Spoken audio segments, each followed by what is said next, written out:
Welcome to the Exploring Unschooling podcast. I'm Pam.Lucie, longtime unschooling mom and author. Join me and my wonderful guests for interviews, information, and inspiration about unschooling and living joyfully with your family. You can find the episode show notes, your free introductory ebook, What is Unschooling, and lots more information at livingjoyfully.ca. And here's the show. Hi everyone, I'm Pam.Lucie, and this is episode number 112 of the podcast. It's the 21st of February, 2018, as I record this intro. And it's Q&A time. Anna Brown joins me this month to answer your questions. And though Anne wasn't able to join us for the call, through the magic of editing, she does show up for the first question.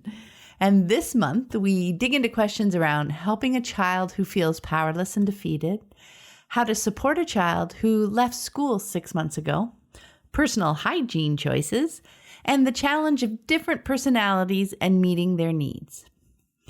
As a personal update, I'm just busily trying to organize the last details to launch my book, The Unschooling Journey, a Field Guide, next week.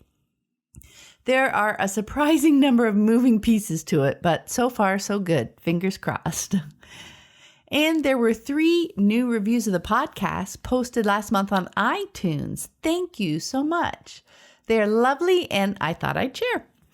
One listener wrote, "Thank you, Pam. I'm finally getting around to writing a review for this most helpful podcast. Being new to unschooling, it's been a joy to have this weekly boost to reaffirm why I want to have this lifestyle with my son. It has helped my husband to understand and embrace this with me. I'm very grateful for your insights and your guest interviews. Thanks so much." Another wrote, "I can't emphasize enough how amazing these podcasts are for those who are on the journey towards unschooling. So many interesting stories and explorations. This is fast becoming a lifeline, a friendly and supportive friend to turn to when there are so many emotions and questions.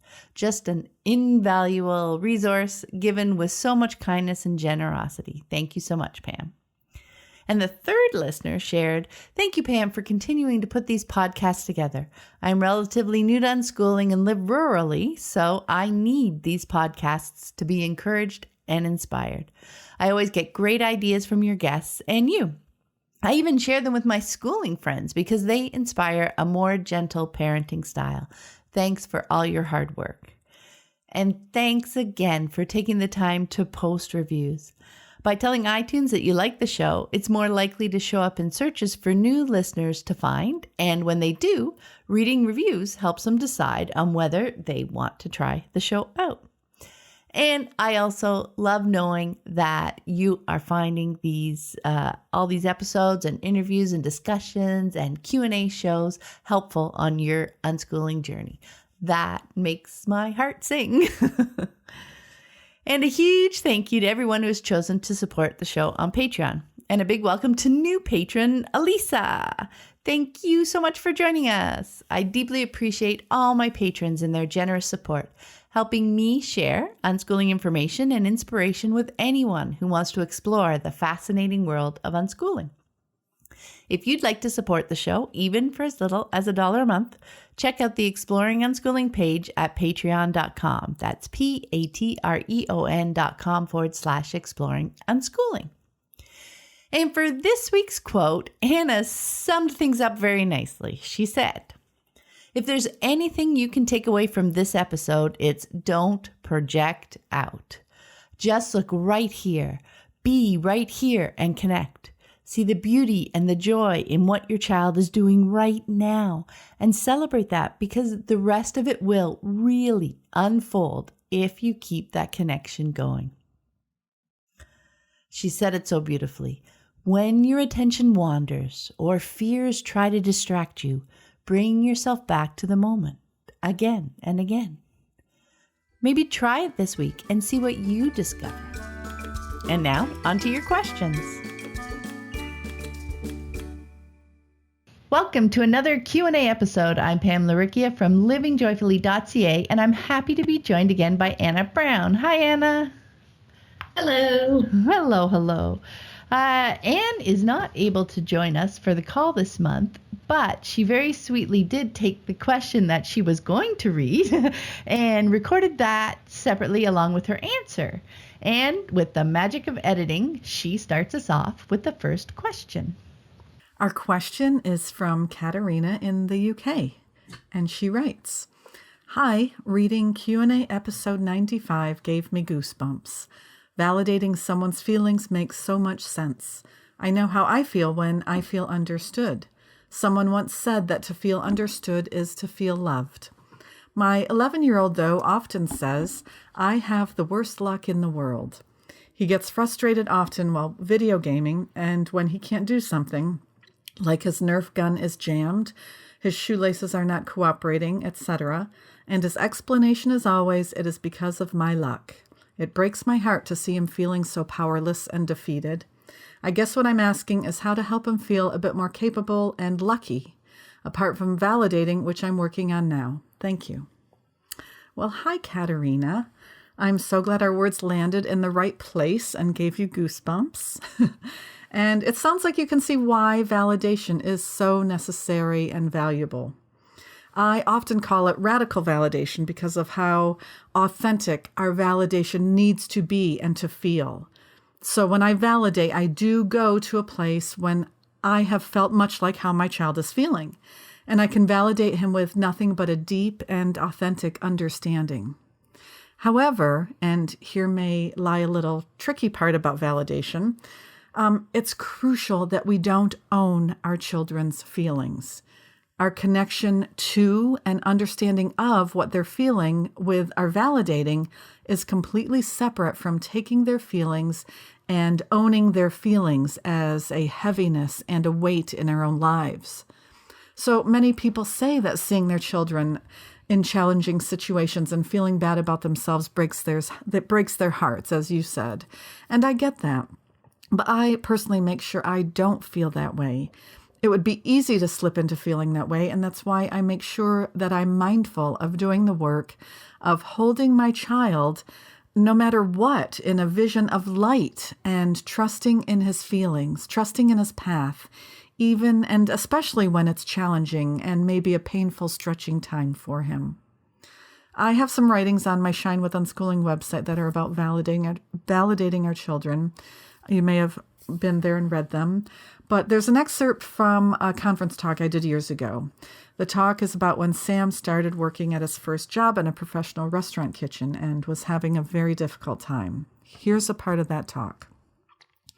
While I can see my child's world from his perspective and deeply validate from that place, I also need to be in this place of trusting that all is well, both for him and for myself.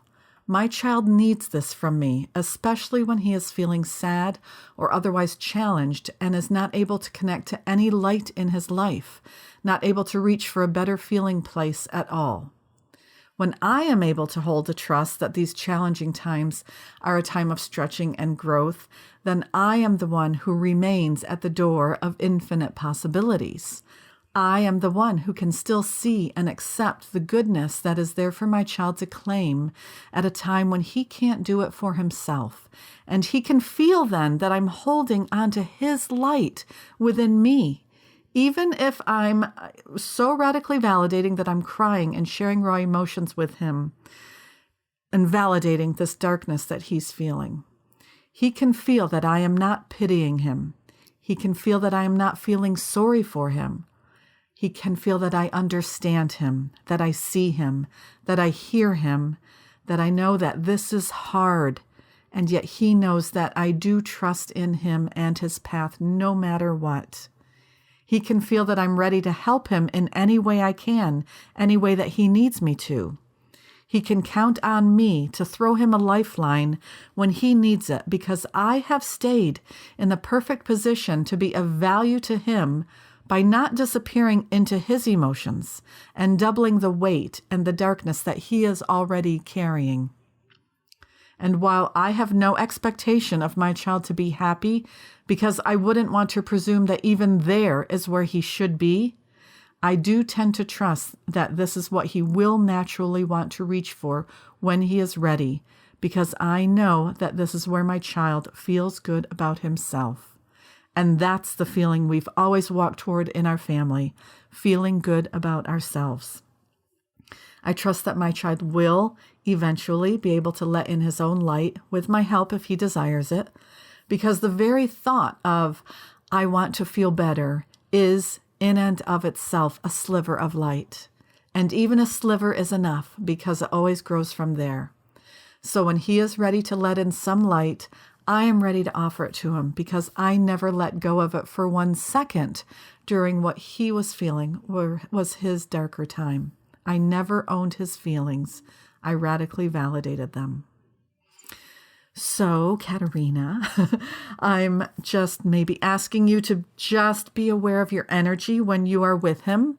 If you're saying this is heartbreaking and you're feeling that when you see him, can you feel how that comes across as a pity and a hopelessness? And, that's just the weight that he's receiving from you, if that's what you're holding on to and feeling.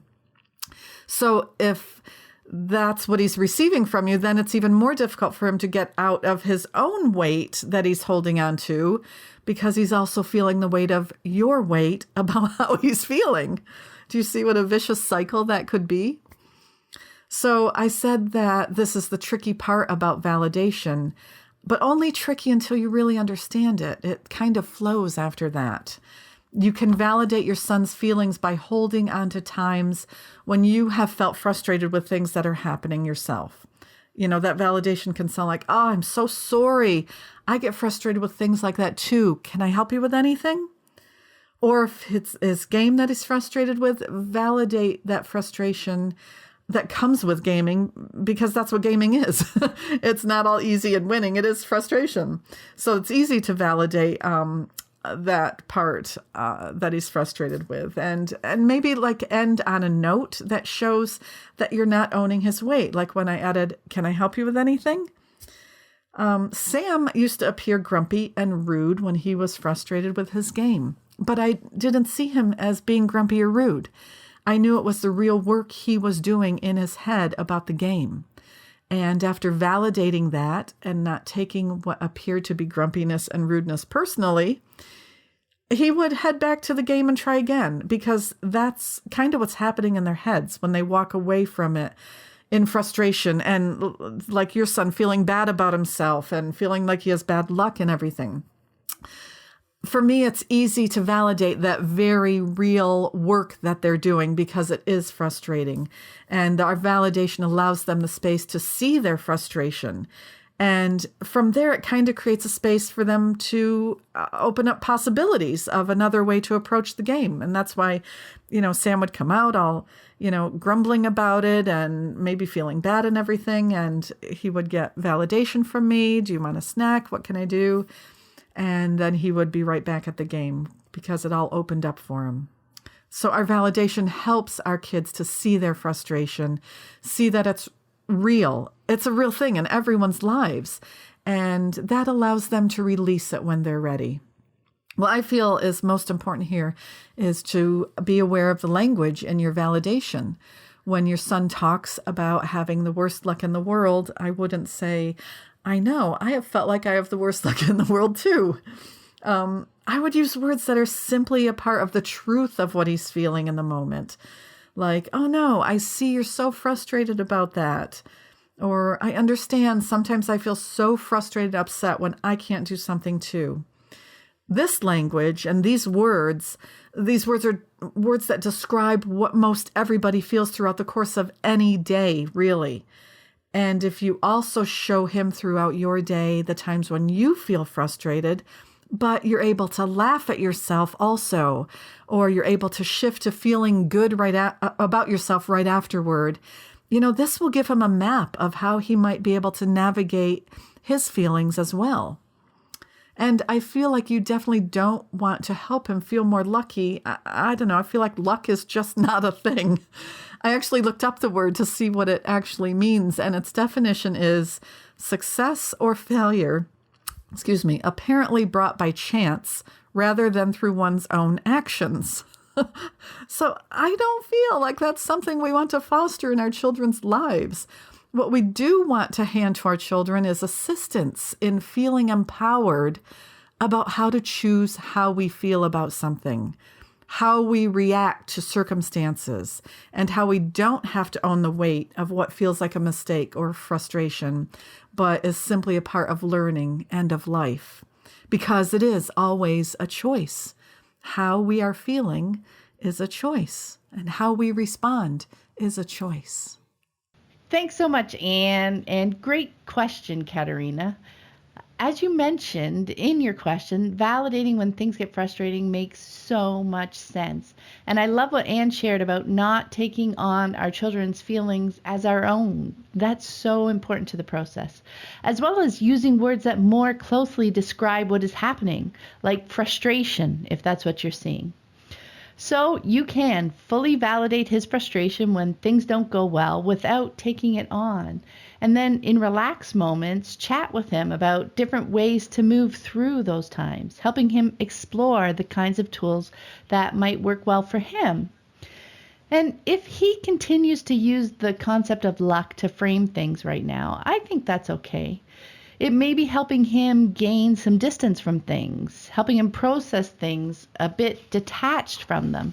Like when things go wrong, he might be finding it easier to blame bad luck than himself, the only other choice he might be seeing right now. And eventually, we want to help him move through the need to blame anything when things happen, because life happens, right?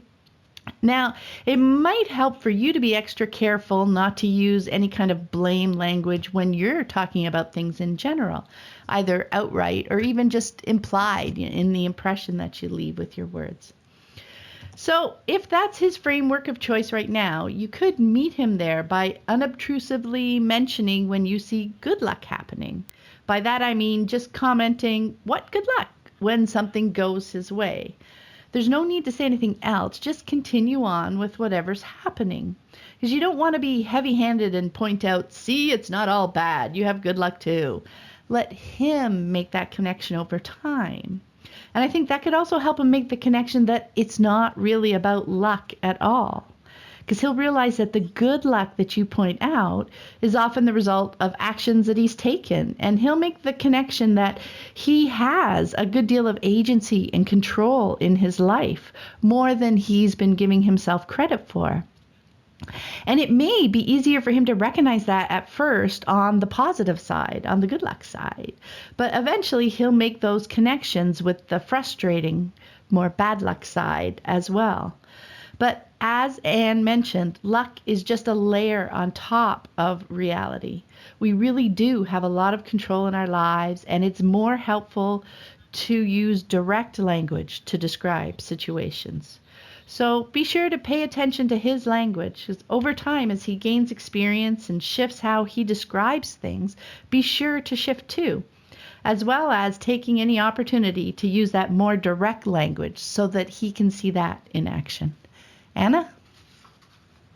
Yeah, I mean, I love what you both said, because I do really think that holding that energy and light is so important for interactions with many people in our lives. Like, that's just a helpful tool, and to not take that energy inside of ourselves, seeing them, validating them, but holding them in a space of love and light, not taking on their energy, gives them a guide to a lighter feeling whenever they're ready. So you can be that person.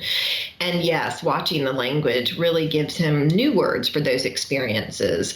And, you can decide, you don't have to buy into the whole lucky paradigm. Maybe he's heard that from somewhere, or as Pam mentioned, it may be serving him right now for reasons, we don't know. I thought what she said made a lot of sense, that he's just needing to distance himself. But you can give him those different words for the feelings and experiences during your validation. And I also love that idea of just pointing out things in the world, and whether you use lucky or not, but just kind of observing and enjoying and kind of giving him language around all of those experiences will help him think about that and kind of, oh, okay, look at what's happening here and how is this working? So I loved all of that and don't really have a whole lot more to add. But that's a good point, because, he could be seeing, when we get in that headspace where we're seeing things from a negative slant, we see everything through that lens, right? And we don't notice all the other things around us. So to just help bringing those a little bit to his attention, and not in a way like you're trying to change his mindset or anything, because that will, of course, bring resistance. But just, so it's like, just little bits for him to find. And I think it can also be, and it's something we talk about when we're trying to shift things in ourselves, it can keep you, Katerina, in a space of energy of, just joy and openness. And that kind of gives him this model, this feeling, because I've often found in my family, like my energy really sets the tone. And, like Anne mentioned, when you're going to that place of, despair or heartbreak about him, which I, again, can totally understand because it's very hard to see our children struggle. But when you go there, it really does just add a weight to everyone around. And so, finding those things in your life to kind of keep you at that level shows him, oh, look what mom's doing. Like she's seeing these things in her life that are working for her, and that, anyway. So just, yeah, it's just, it helps keep it all light, doesn't it? Yeah. Okay. Question number 2 is from Lucy in Quebec, Canada. Hello, Pam, and thank you so much for the podcast you do. I have only discovered them recently, and they have been very helpful and reassuring in our journey to unschooling. I have a 10-and-a-half-year-old son named Julian who was attending our local Waldorf school. I myself am a trained Waldorf teacher and a professional gardener who now works at home growing sprouts. I live alone with my son, but he sees his father quite often. He and I are very good friends. My son has been out of school since May 2017. He had become very unhappy at school. He showed little interest for most of the curriculum, not understanding why he had to learn what he was told to learn. Socially, it was hard for him to connect with his peers in the school context. He was often left out, rejected, or bullied. Since he was limited to making friends with the boys in his class, Julian found it difficult to find someone with the same interests or with whom he could truly connect. He was diagnosed with dyspraxia, and of course, all written work, handwork, or any fine motor skill activities were a challenge for him. As a result of that school experience, Julian felt that nobody loved him. His self-esteem was degrading, and he just did not want to go to school anymore. Every morning was an ordeal. He did not want to get up, get dressed, and he almost walked backwards as I dropped him off to school. Julian has definitely been happier since he has been out of school. He is finally able to live his days at his own rhythm, which is so important to him. He plays and plays a lot. He much enjoys the freedom and space he has to do what he wants to do. He's not the kind of child you can force things on. It has now been 6 months of unschooling, basically, since I do not follow any curriculum. I felt that my son just needed to be free and rebuild his self-esteem. But now what? I ask myself. My son's interests are quite limited to a few things. I'm trying to create a stimulating environment, but it seems like very few of the things I bring are of interest to him. I suggest activities and outings, but he responds with little enthusiasm. I would love to help him research stuff and work on a project together, but none of that is happening. He seems to be mostly happy with his limited field of interests, but he also complains about being bored at times. I myself sense that he needs to broaden his horizons and be stimulated. I'm a very curious person who likes to explore and try everything, but he is not. I am a high achiever. He is not. Our interests are not the same, and therefore it is not always easy to live our days together. I am really struggling right now. I am wondering if I should follow a curriculum or if he would be better off going back to school after all.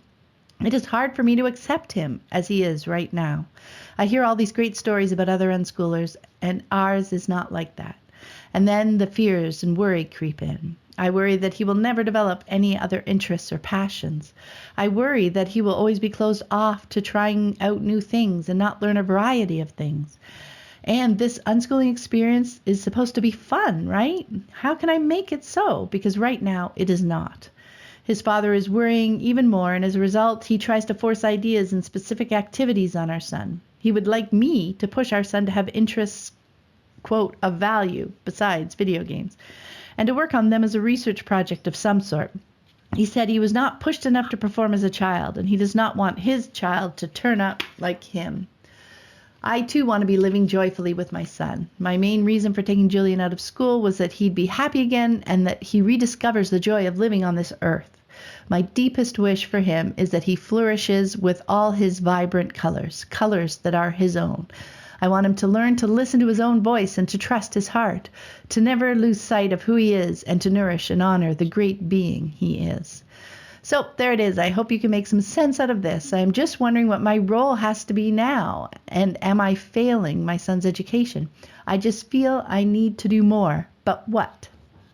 Thank you for your help and taking the time to answer the many different questions in this story. Well, hi, Lucy. Thank you so much. I really just love your question. And I love that you're feeling that you want to do more. And I wanted to point out that you are in the earlier stages of your unschooling journey, and I want to encourage you to keep going. There is lots more that you can do. It's good. Breathe. So I wanted to pull out a few things that you wrote and talk about the unschooling paradigm shifts around them that can help you see the vibrant colors that I bet are already there. So you wrote, I felt that my son just needed to be free and rebuild his self-esteem. But now what? I asked myself. So with those words, you framed for yourself a before and an after. You know, that he just needed some time to rebuild his self-esteem, and then things will be as you envision them to be. And now 6 months have passed, things don't look as you expected, and now you're left questioning it all. Well, one of those paradigm shifts of moving to unschooling is about expecting things to turn out a certain way, right? It's getting rid of that vision of that certain way that you had. It seems the challenge is that you want to be living joyfully with your son, but you're only using your definition of what that looks like, that certain way. And your definition is wrapped up in how you wish your child to be, not in who he is. You wrote, my son's interests are quite limited to a few things. I'm trying to create a stimulating environment, but it seems like very few of the things I bring are of interest to him. I suggest activities and outings, but he responds with little enthusiasm. So here's part of that future expectation. You are wanting him to have a wider range of interests. He's telling you that he's not interested in the random things you're bringing to him that you think are stimulating. So take note. That's great information about him that you can use to help you hone in on what he thinks is stimulating. And if your son's interests are limited to a few things, use those few things as your inspiration. So often we think that having only one or two passionate interests means that our children are closing off their world. But that really, really, really isn't true. Even a singular interest is an amazing window to the whole world. I wrote an article titled Unschooling Passions. It's on my website, and I'll link to it in the show notes. Please read that, and be sure to look at the connection maps that I created around two of my children's singular passions. You can turn his existing interests into a passion project of your own, exploring all sorts of fun ways to bring those interests into your lives even more. So it's not about trying to push those down and belittle those and find new ones. Bring those into your life even more. You also wrote, I want him to learn to listen to his own voice and to trust his heart. Show him that that's a good thing by listening to his voice and trusting his heart right now. Enthusiastically and fully support the interests that he has right now. That is trusting his heart. When he says he doesn't want to do something, enthusiastically and fully listen to him without judgment or disappointment. That is trusting his voice. And when he sees you completely listening to his voice and trusting his heart, when he sees himself shining in your eyes, he will begin to listen to and trust himself even more deeply. So I think if you can make some paradigm shifts and change up the way you are seeing things, you can be living joyfully with him right now. It's there. It's your vision that you need to start working through and sort through so that you can see all the great things and the vibrant colors, to use your words, that are there right now. Anna? Yeah, so hi, Lucy. Thank you again for the question, because there was so much there and so many things to think about. And I love the things that Pam pulled out. And for me, it was kind of similar. One of the first things that jumped out to me, there was a lot of projecting and fear. And it's pretty common for people to project way out into the future, but it's just not a helpful tool.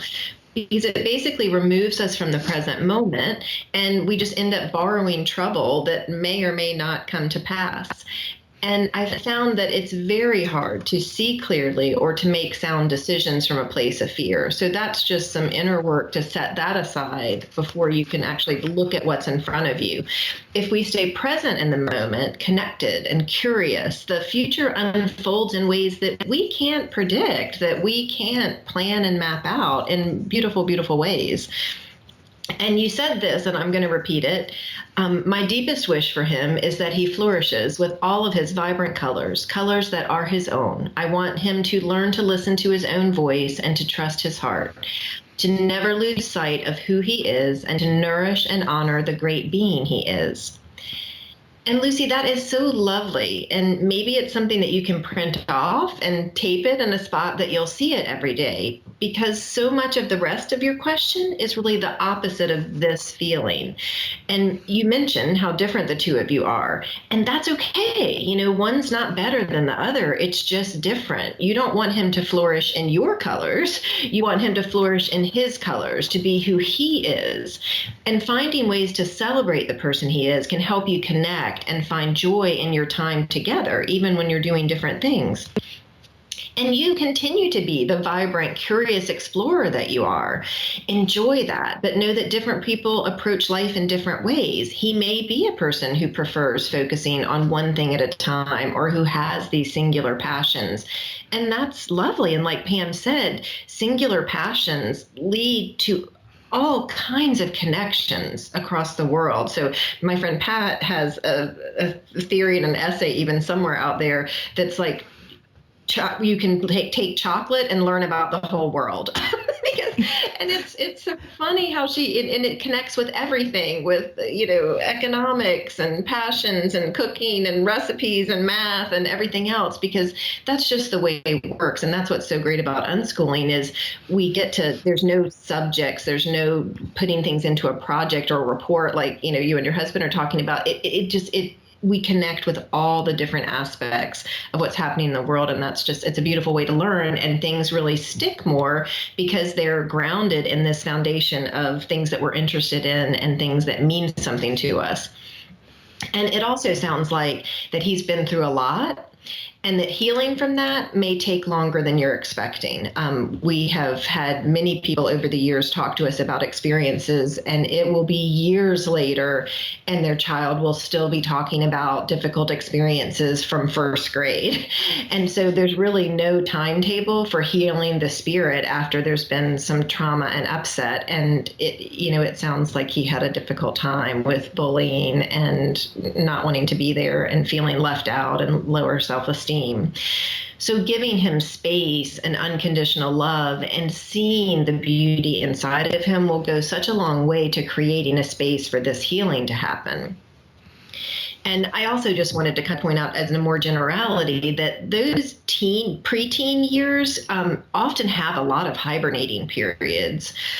What I've seen and what we've seen with people that have asked questions over the years is that they're opening up to seeing this bigger world and kind of figuring out their place in it, and that can sometimes be scary and it feels really big at times. So retreating and kind of cocooning to regroup is really common because they're just trying to like take in all this new stimulation, all this new information about the bigger world, and then make sense of it, and then they want to go out again. So you'll see these different periods of things. Things change, people grow. It just happens. We can't stop it. Learning to be comfortable and finding connection in the moments will help build a foundation that will serve you both as he moves into your teen years and as your relationship grows and develops in this unschooling journey. I love all that.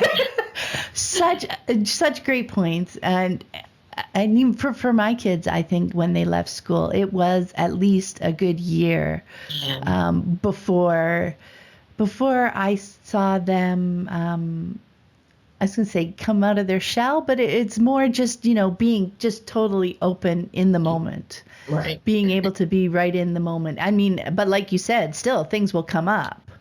Right. And be mentioned over the years as new connections kind of come in, as something, tweaks a memory or something.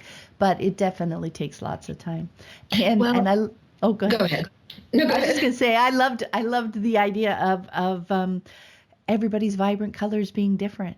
That Right. was just such a great point that we don't have to change our colors to match theirs.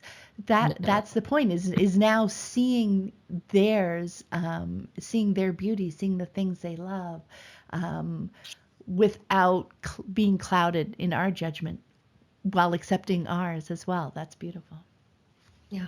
And the only thing I was going to add too is kind of about that length of time piece, because my nephew is in school for a period of time, probably till about fourth or fifth grade. And oh my gosh, I feel like the next 4 or 5 years, he refused to do anything that kind of quote, look like learning, so just would buck and no. And, people were thinking, but he's not learning, he's not doing. But of course, he was exploring his own passions. And now he's almost 30. And oh my gosh, he learns and does amazing things and has this amazing life. And so, but it took time because he felt baggaged by that. He felt pinned in by that, people forcing him to learn in a certain way. And he was just going to not have any part of it, and that's just kind of his personality. But I guess it just really does take longer than people think. It's kind of like, oh, we solved that. We've moved on. Now we can do this. Well, it's like, no, we have to kind of make sense of all those things when things happen like that. So anyway, I will go on to question 3, which is from Barbara in South Africa. Okay, what to do if your 11-year-old son flat out refuses to shower, brush teeth, etc.? We don't force him and have explained personal hygiene, but he just doesn't seem to be that concerned. So hi, Barbara. Thanks for that. And, you may be surprised, but this comes up a lot for kids around that age. Yeah. Oh my goodness. I have known so many friends who have dealt with this, and we really had bits of it here too. And I have 2 girls. For some kids, it's a sensory thing. So I think it's helpful to peel back the layers and kind of see what some of those issues are. Showers may not feel comfortable. Some people don't like to get wet and don't like the feeling of it, or it's cold, or just whatever those sensory pieces are.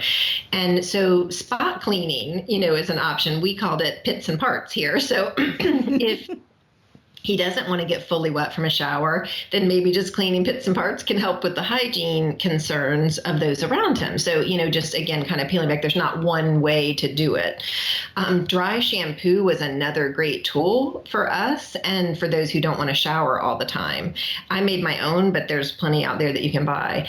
And there are definitely other tools for keeping teeth clean. There are certain foods that help get plaque off teeth and that you can eat. And there's also swishing options and things like that. We looked into it years ago and learned that the brushing before bed was the more important time. So we kind of prioritized that and then didn't, just wasn't a big deal and didn't make it a big deal. And, really never had issues. We've not had any cavities. I think it's also helpful to realize that things change, especially with boys. My friends with boys went from preteens who would never shower, months without showering, to teenagers who they could not pull out of the shower. So, I would just talk about things that impacted me, and we'd work for solutions for that impact, not trying to necessarily change what they're doing or put something on them, but just if it was smelly and that was hard for me because I have a sensory thing, I could talk about that and we could find solutions for that. But just know that it changes and they grow and change. And while it seems long in the moment, it will be quickly something different soon. Pam? Yeah, that was great. I loved all those ideas. And yeah, it's right now, I think is a great time that for him to explore the different comfort levels around all those different aspects of personal hygiene, right? And Anna had some great examples of ways that you can help him explore that. Maybe try the dry shampoo, maybe try different things. Over time, he's going to discover his own tools, his own cues for when he'll want to do something, his own personal body cues, right, that tell him it's time. And of course, share, like you were saying, in a particular situation, if it's impacting you or bothering you, you share those observations. That's how they learn to notice the cues around them as well, right? That's all part of figuring figuring it out. And I think for now, it's just helpful to dive into what's making you feel uncomfortable about his choices, right? So if it's not about something in the moment, like we had mentioned in earlier questions, oftentimes it's us plopping our current age child into adult situations, right? Right. And Right. just thinking that, oh my God, he won't shower now. He's never going to shower. He's going to be 25 and he's going to get fired because he stinks at work, right? But you know what? They learn and grow and change and they figure this stuff out. So, that is just extra worry that we're adding. It's an extra filter we're adding to the situation that adds no value at all. Because they're going to be a different person when they're 15, when they're teens, when they're 18, they're going to grow and change and the whole situation's going to morph long before it becomes, it has huge impacts. Like right now is a great time for him to be playing around with that stuff because, at most he's going to smell and going to make family uncomfortable a little bit, but you guys are there to chat and work with him through it. He's going to have that figured out long before he's going to be in a situation where it's going to have significant impact on his life, I think.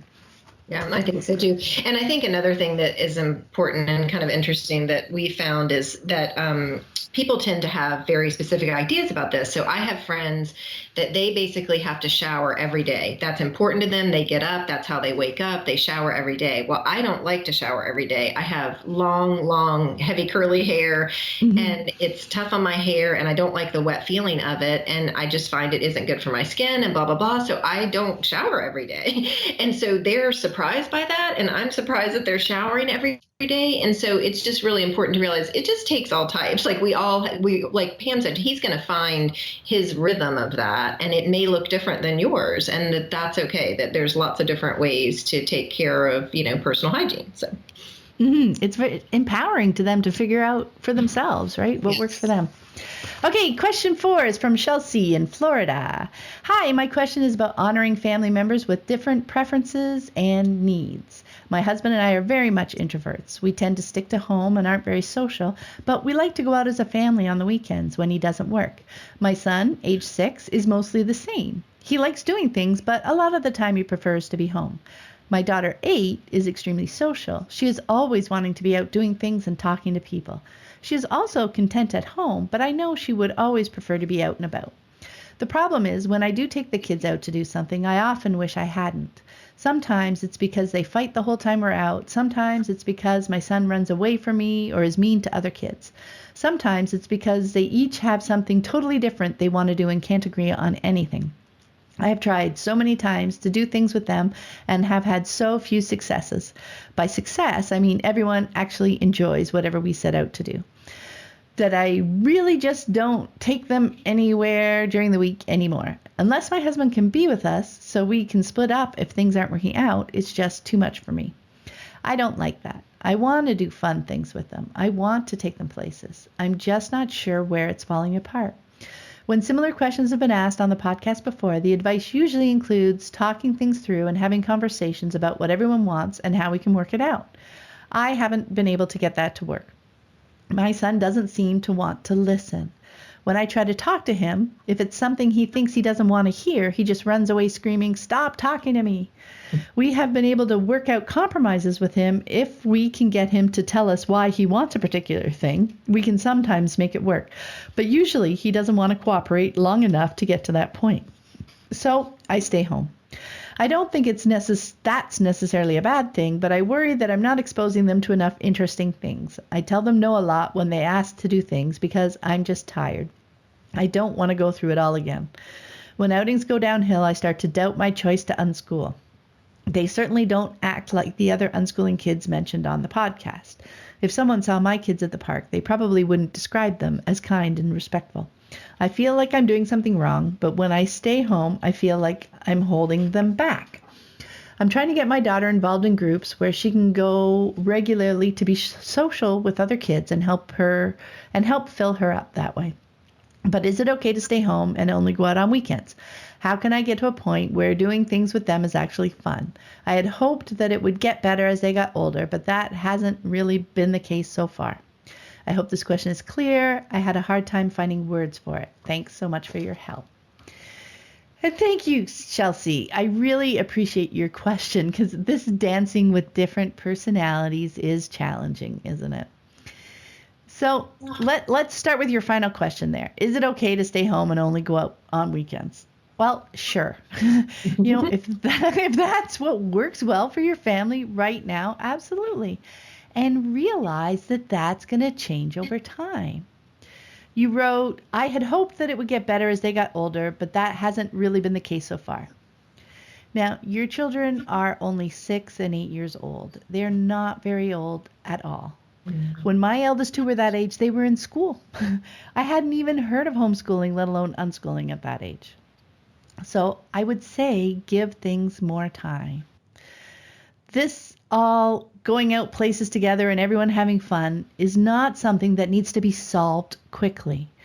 And when you do eventually find a time when that happens pretty comfortably, things are going to change up again and again. It's the ebb and flow of life together with other people.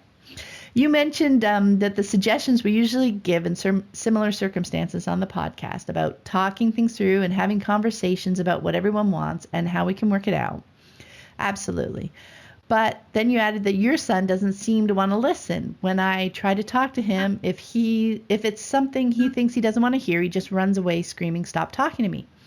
Now, those are great clues to tell us that our approach isn't working and to find another way for now. So often, these conversations that I, as the parent, have brought up specifically, that doesn't work. Mm-hmm. It helps for things to come up in the flow of our conversation. So instead, maybe, here's an example. Maybe we're chatting about a game that he's playing. And I mention he's been playing that game a lot the last few days. And he responds talking about how fun the boss battles are at the end of each of these levels, and figuring out how to beat each one has been really fun. And then I comment back about how cool it is to dive deep into something that's fun and challenging at the same time. And he agrees enthusiastically. And I say, "Hey, is that why you didn't want to go to the park yesterday?" And he says, "Yeah, I just got to the boss for level 6 and I wanted to figure out his weakness so I could beat him." And I replied, "Cool. Did you figure it out? What did you have to do to beat him?" And he proceeds to explain the pattern that he discovered and followed to win the battle and beat the level 6 boss. So in that short and fun conversation about his game, I learned why he was upset and refused to go to the park yesterday. And I learned for future reference that when I notice he's deeply engaged in a game, it's probably not a great time to ask him to go out and do things. And from our conversation, he may have made the connection between his unhappiness in being asked to go to the park, something that he often likes to do, and his focus on progressing in the game. So he may have made that connection. He may have also picked up that I am okay with being into a game as the reason for wanting to stay home. And now he may be more comfortable sharing that reason next time. Maybe he thought I would dismiss it, saying that that wasn't a good enough reason, that I would want him to know that any reason is good enough.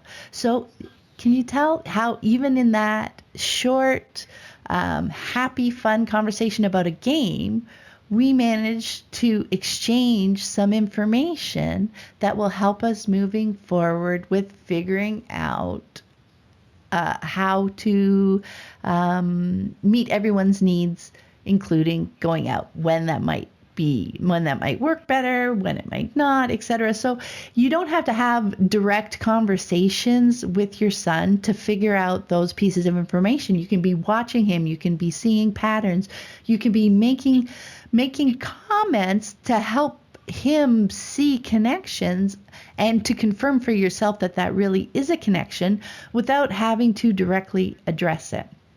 So we both learned things without me coming to him and saying, "Hey, why did you get so mad yesterday when your sister wanted to go to the park?" Because that kind of question puts him on the defensive and maybe gets him running away screaming, "Stop talking to me," right? So much learning about one another is done not through those specific pointed conversations, but through observations and lightly sharing them to see what they think and taking what we learned forward the next time and testing that hypothesis and then learning a bit more. And you have time. Anna? Yeah, so hi, Chelsea. I think it's, again, helpful to remember how quickly things change with kids. They still are really very young, and it will definitely keep changing. And like you're doing, I would look into the things to meet your daughter's needs. If she's comfortable with drop-off events, that might be an option, or having people over to your house. We found that hosting things was a good way to meet my social daughter's needs, but leave space for my more introverted daughter to retreat whenever she was ready in a space that she was comfortable with.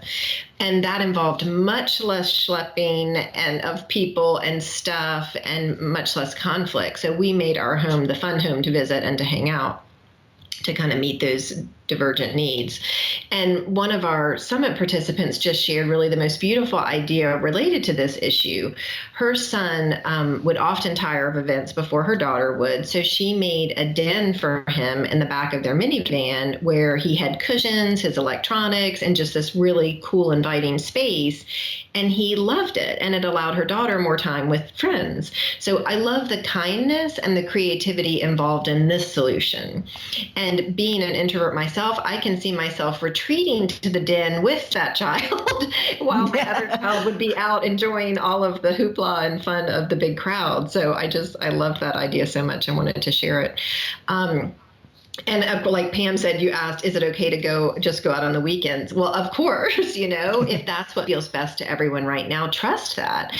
But, as I mentioned, it will change, and be open to revisiting it as each of your needs grow and change. So again, avoid that projecting this moment out for the next 10 years, because it's going to change. Just right now, this is what's working for you going out on the weekends. Next week, it may be completely different. So it's that being open and ready for that ebb and flow, and just to roll with that.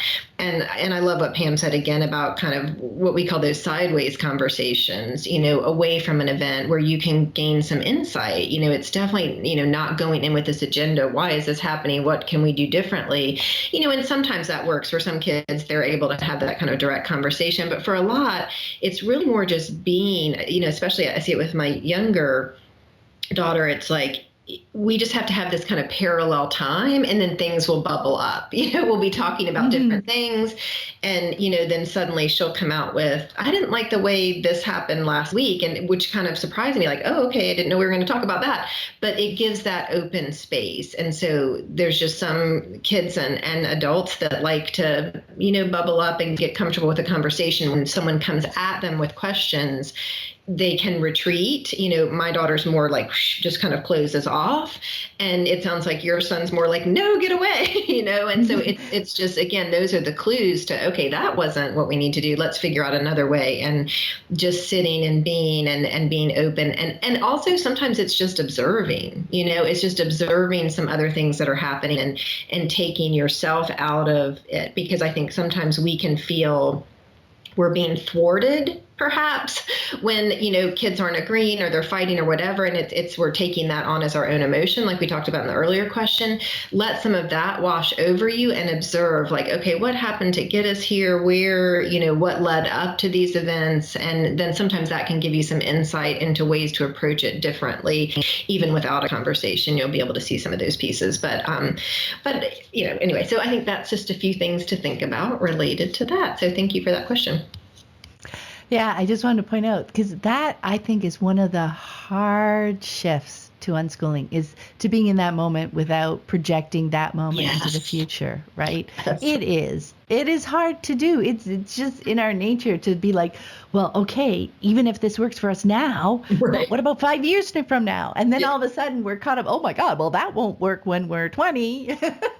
But we're not going to be that person when we're 20. So to not devalue the moment, for this moment to be totally okay the way it is, and to not have any expectations that that moment's going to go into the future. It's a big piece of almost every issue, isn't it? It really is such a huge piece. And I think, again, it is trusting in that journey, trusting in where we are now. And when you said that, it reminded me of, I have my youngest daughter is a big time gamer, and she would stay up through the night, gaming with people on the other side of the country and other parts of the world. And, people would say at those times, like, she's never going to be able to get a job. She's never going to be able to work a regular schedule, whatever. And, at the time I would just be like, well, maybe she'll work an alternative schedule, or maybe she'll not. I don't know. Well, and now years later, she works all the time, and she often has to be there at 9 a.m. And she just adjusted her schedule because she loves her job and she wants to be there. And I didn't need to train her out of that or stop her from living that life that she was living then, because, oh my gosh, it was such a rich life, and we've met so many wonderful people through it. And so, again, just if anything you can take away from this episode is don't project out. Like, just look right here, be right here, and connect and see the beauty and the joy in what your child is doing right now, and celebrate that, because it really, the rest of it will just unfold if you keep that connection going. Yeah, that's beautiful. And that's the last question for this month. Thank you so much for answering questions with me, Anna. Yes. Yay. And thanks to Anne for recording her question and answer. That was awesome. And just a reminder, there are links in the show notes for things that we mentioned in the episode. And as always, if you'd like to submit a question for the Q&A show, just go to livingjoyfully.ca/podcast and click on the link. Have a great day, everyone. Bye-bye. Bye. Thanks for listening. I hope you found it helpful. You might also like the backlist episodes at livingjoyfully.ca/podcast. While you're there, be sure to check out the third book in my Living Joyfully with Unschooling series, Life Through the Lens of Unschooling. This book is a wide array of essays drawn from my blog that shed light on the day-to-day lives of unschooling families. You'll find essays tackling everything from learning to read to visiting relatives, all organized around 9 keywords that have been woven into the fabric of our unschooling lives. Deschooling, learning, days, parenting, relationships, family, lifestyle, unconventional, and perspective. The theme is life, the lens, unschooling. Until next time, have fun living and learning with your family.